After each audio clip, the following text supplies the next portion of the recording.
Hey guys, Wyatt Claypool here. It's been a while since we did a polling update for federal politics in Canada, but I think it's good for us to take a look at where things currently stand.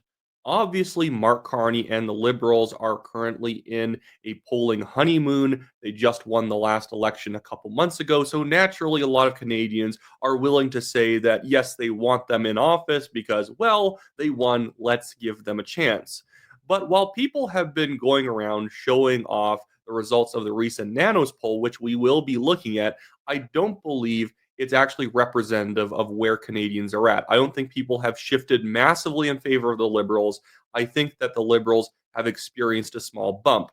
In fact, the Liberals have been experiencing a lot of bumps over the last year because of the various shakeups that have occurred.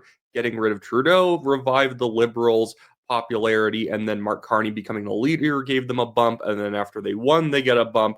They've been having a lot of luck recently with events having fallen into line perfectly for them to get back into office. And I do want to say right before we get into these polling results, I know people think that polls are like not to be trusted. I would say trust good polls, and that's why we will be talking about Abacus data today. They do a very good job. Nanos was okay in the last election, but as I was saying during that election, the polls were not wildly off, but they were not entirely accurate.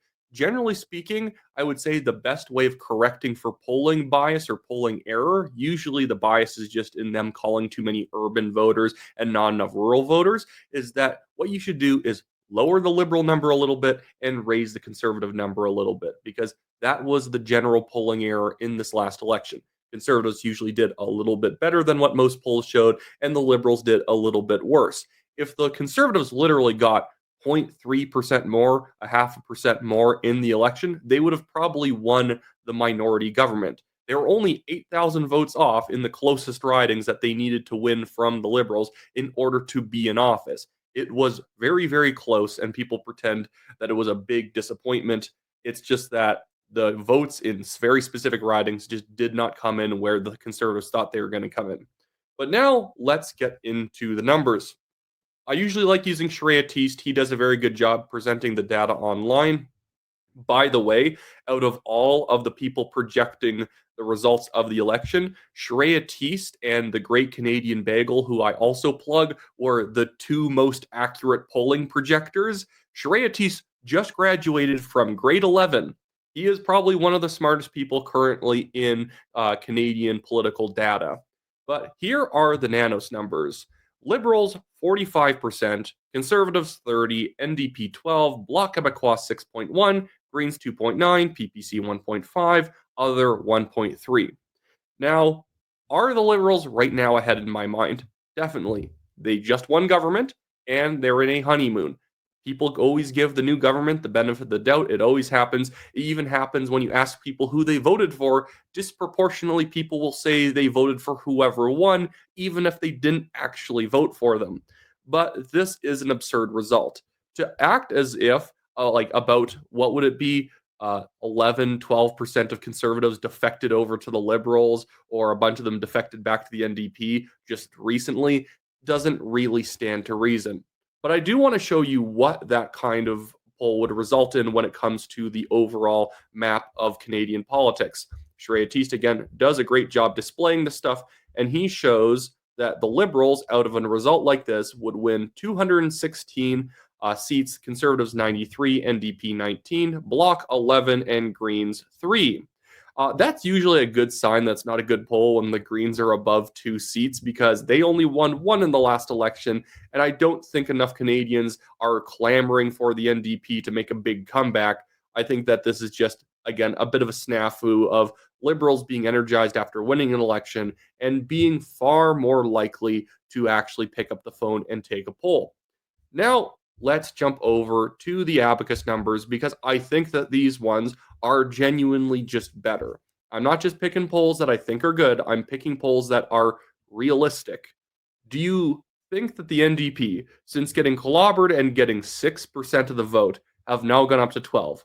I don't think so. I also don't think the Liberals, the Liberals probably are at 45%. That's the one accurate part of Nanos.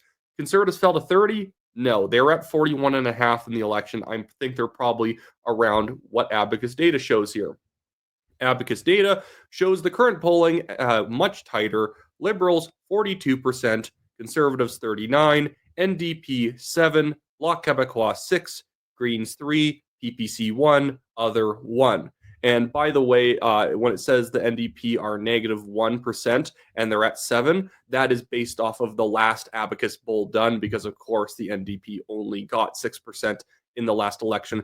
This is a poll like Abacus tends to base what the change is, not based on the last election, but based on their last poll. Other pollsters always based the percent increase or decrease based on previous election results. I always like it this way because it demonstrates the changes that are happening slowly over time rather than the big macro change from last election. So, yep, that's what you can see here on the bar chart that Sharia Teest made. He's a great account, by the way. I will link him in the description below. But then we can go look at the map and sort of see where the seat distributions are. Naturally, that result isn't too far off of what happened in the last election. So everything's going to look pretty standard here. Even in Calgary, it would show that Confederation would be going back conservative right now. In fact, this poll may even be overestimating the Conservatives by a point or two because, again, we're in a liberal honeymoon. I don't think though, that the Liberals are going to be winning Saskatoon ridings or Regina ridings. I think they would probably win one Calgary riding, but that's just how polls tend to work. They called up a few extra Liberals in Saskatchewan, so it means that projecting that poll, they would win Saskatoon maybe. They didn't pick not as many Conservatives or not as many Liberals, picked up the phone in Alberta. Well, that means they don't win a seat in Calgary anymore. That's where polling can only be so good. It's giving you a general projection. It's giving you a general feeling of where the momentum is at. And right now, the momentum is on the side of the Liberals. Naturally, to the winner goes the spoils. And now we are going to see if the Liberals can actually be able to maintain their support over time. They have gotten Bill C-5 done, although the Conservatives had to vote with them to get that done. That is kind of almost the Conservatives, like I said in a previous video, placing a bet. The bill itself, Bill C-5, is not a good bill. Is it like a disastrous bill? Did they vote for like a liberal censorship bill or a bill that's going to phase out like gas-powered cars? Obviously not. Conservatives basically voted for a bill to speed up projects, that the Liberals get to fast-track infrastructure projects, major mines, pipelines, oil and gas projects, green energy projects. But the Conservatives voted for it because it would have not actually passed unless they did it. The NDP, the Bloc, and the Green MPs all voted against it. And so what the Conservatives are doing is saying, okay, Carney, here is the power to do what you want. Not like whatever you want. Again, of course, the Conservatives are opposing insane things like Bill C-2, the border bill that would let the government read your mail and like download your phone and whatnot. Of course, they oppose stuff like that. But Bill C-5, it's only bad because it's not real deregulation. It's selective deregulation for projects that Carney and his cabinet like. But by letting it pass, now Poilievre and the Conservatives get to say, okay, Carney, get stuff done. And if they don't get stuff done, Mark Carney doesn't get to go around pointing fingers and saying, well, you guys didn't support us. You guys have been obstructive. We're not being obstructive. They made some minor changes to Bill C-5. They did it passed with a little so the Conservatives got a little bit out of it, but they are mostly staying out of the way of Carney. And if Carney doesn't get a pipeline built, if mines don't open, if oil and gas projects are not started, well, naturally, a lot of voters are going to turn on the Liberals, and that is smart politics from the Conservatives. Now, I do want to show you, actually, this is what David Coletto posted, who is the person who operates Abacus Data. He posted the impression chart of Pierre Poilievre. Now, this is in major contrast with what Nanos has been showing and other pollsters.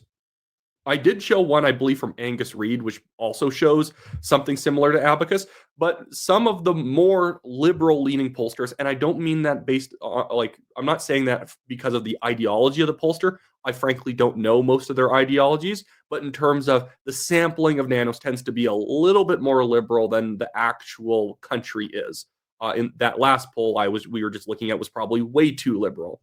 But Abacus and Angus Reid have showed that Poilievre is not unpopular. Everyone keeps trying to play up the idea that Canadians rejected him, but they didn't. It was that Canadians were fighting Trump. That's what a lot of, frankly, retired Canadians were obsessed with in the election. Now, if you're a retired Canadian, you probably voted conservative if you're watching my show. But naturally, people who are not working and they own their own homes, maybe live in a nice neighborhood, you have kind of the luxury to vote for luxury issues. Fighting back against Trump became the big thing with many liberal voters. And you could blame the conservative campaign for not doing enough to reach out to those voters and speak to issues that matter to them to win more of them back to capture to win the election. Because if you just won a couple more suburban neighborhoods, if you just swung the suburban vote like a few more points to conservatives, they probably do end up winning the entire election. But it wasn't, they didn't hate Poilievre. Yeah, some people really didn't like Poilievre. I went door knocking. There were people who were irrational Poilievre haters.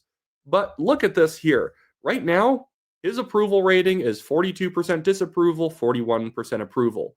That's better than it was during the election. Like, his disapproval was really bad during the election, frankly, because of mainstream media propaganda. Again, the mainstream media is not the be all end all. I don't like when people pretend, well, conservatives can't win because the CBC is just going to slam them. People are just going to, slander the conservatives and people won't vote for them.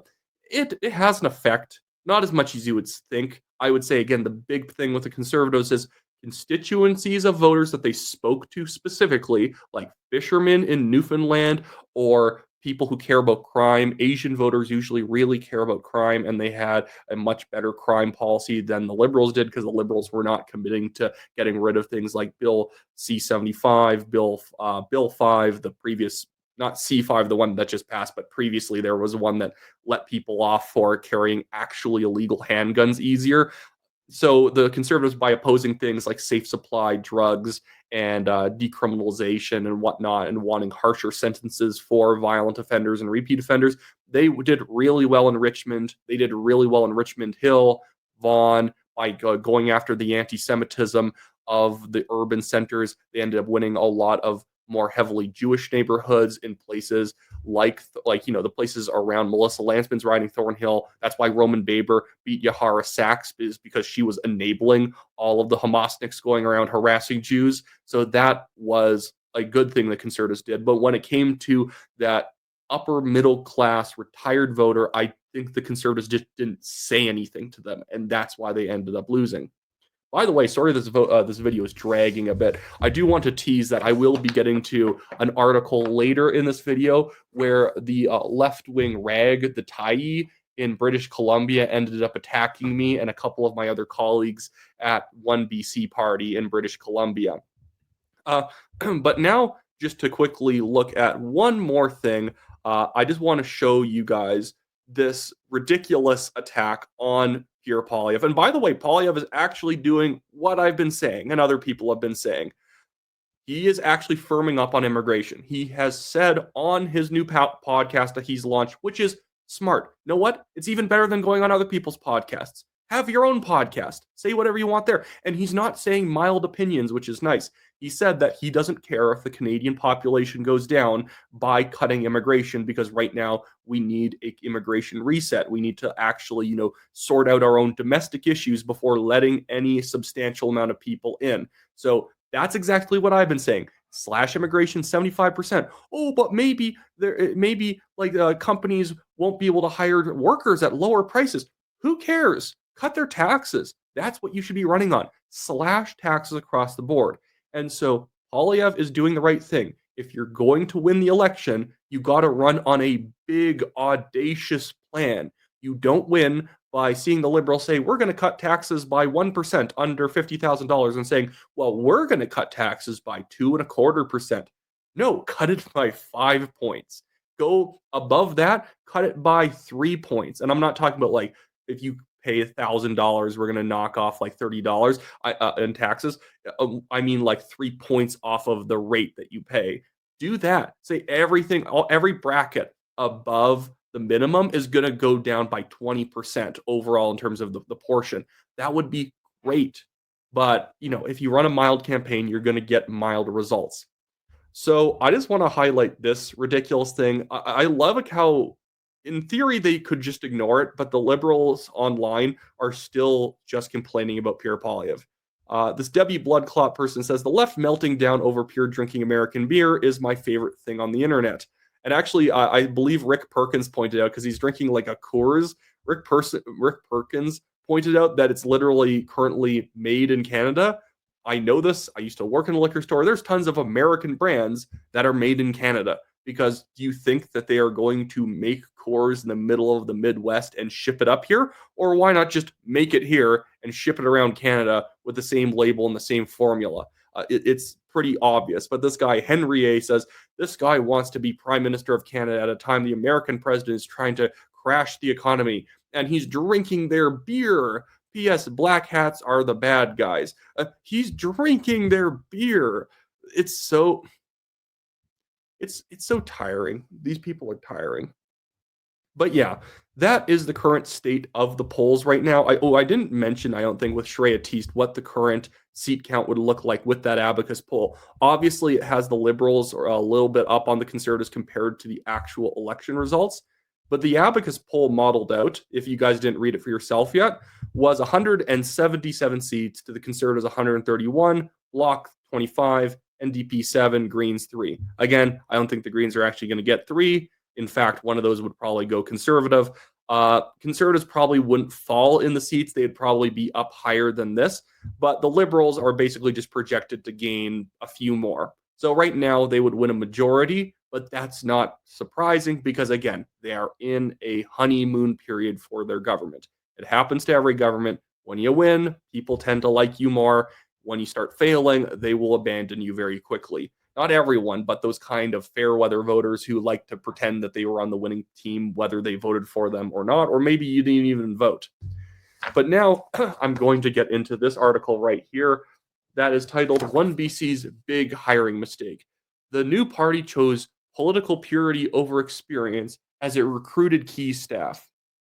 Now, they go after my friends Tim Thielman and Paul Ratchford, who are also on the team, but I just want to get to my part. By the way, guys, I've already been like very upfront by the fact that I work for the One BC party in the legislature. I only make $25,000 doing this, which is basically nothing, as any of you would know. And I do it because the whole point is I don't want to be labeled as some Albertan coming in to make like $100,000 a year, to exploit some sort of like base of donors. Although, of course, I'm not paid by donors. I work at the legislature, or to exploit taxpayer dollars or whatever. So I make less than bare minimum because this is more of a passion rather than like the thing I am trying to do as my career. But I'm going to skip down to the part where they start attacking me, although they actually attack me first. They say two of the three main staffers were Conservative Party of BC candidates who lost the last election. The third was barred from ever seeking a federal Conservative nomination in a Calgary riding. Of course, they are referring to me, who ran in Calgary Signal Hill. By the way, that's something else the Conservative Party needs to fix. Stop arbitrarily kicking people out of nominations. I was arbitrarily kicked out because they didn't want me to beat the party favorite, who then still lost the nomination because I made sure he lost the nomination. And then that same guy was appointed to another riding and lost it. That's why Calgary Confederation is currently red. But I digress. Let's get into the actual meat and potatoes of this thing. They say that would be Wyatt Claypool, who started working as an advisor to independent MLA Armstrong last month and now works in the same role for One BC. Claypool does not have a dazzling resume. For starters, he's an Albertan. Ooh, scary. You would think a new BC political party would look for someone with roots and experience in the province. Claypool has never lived or worked here, although I did live there for about a 2.5 month period working for the BC Conservative Party. He basically, this writer who, Paul Wilcox, some washed up hippie, uh, seems to have just gone through my LinkedIn profile, which I don't update because I hate LinkedIn. It would be very obvious to see that I have not updated in a very long time because I'm constantly doing things that I post elsewhere, but he's just gone to LinkedIn to kind of, pretend that I don't do anything. He says, Claypool's never lived or worked here, nor has he worked in government or for a political party. I've worked for multiple. I have worked on several campaigns, not just in volunteer positions, although sometimes I do things for free, even though I'm in a position where usually you would get paid. I've worked for the Alberta UCP. I've worked for the New Blue Party. I've worked for many federal campaigns in volunteer positions and in positions where I'm doing advertising. I've done that for third party organizations. I do a lot of stuff, often not for pay, which makes it seem like you're not substantial. Oh, you didn't get paid? Well, you must not be very valuable. I tell people not to pay me because the whole point is I want them to keep as much money on the field. Even in British Columbia, when I was a campaign manager and organizer, I took very little money compared to other people in the BC Conservatives. By the way, the BC Conservatives are currently around $5.3 million in debt because a bunch of them overpaid themselves, overpaid contractors for not doing very good work.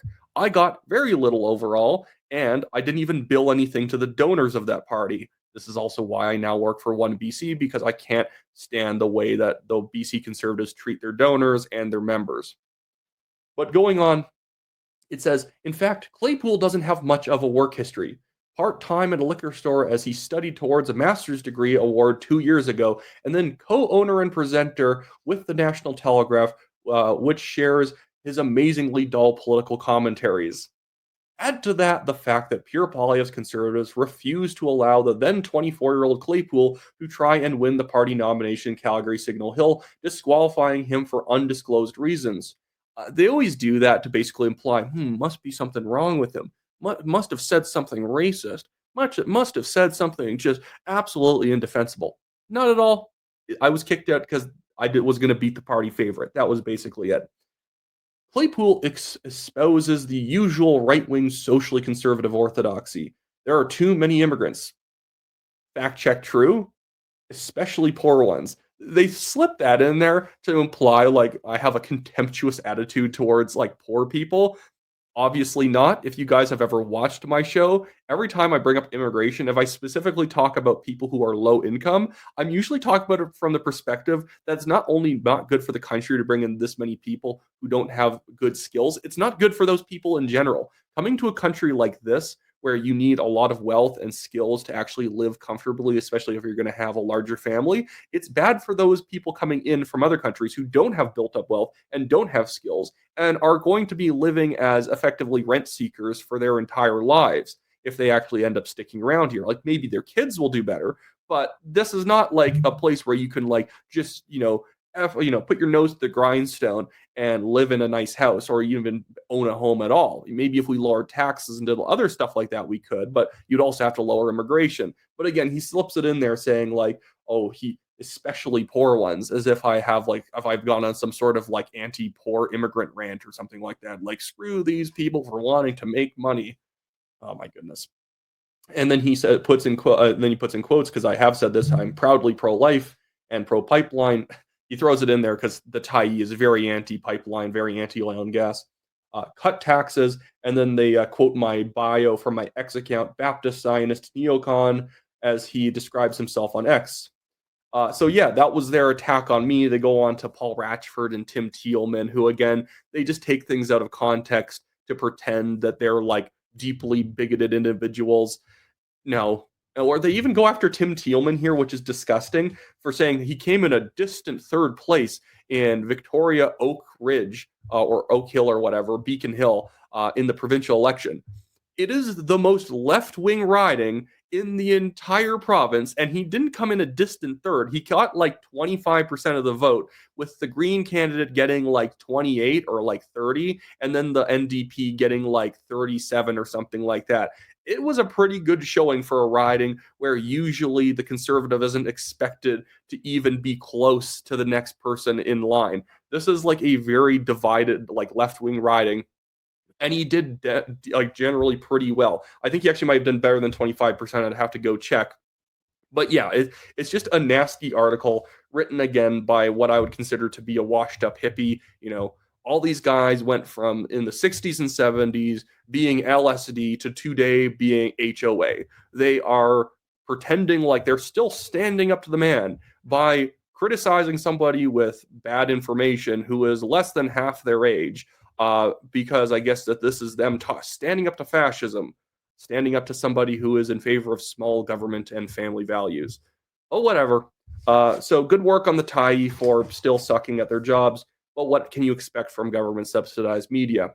Anyways, so that should be it for me today, guys, on this show. Make sure to like this video, subscribe to the channel, leave a comment, do all that fantastic stuff, and I will see you guys next time.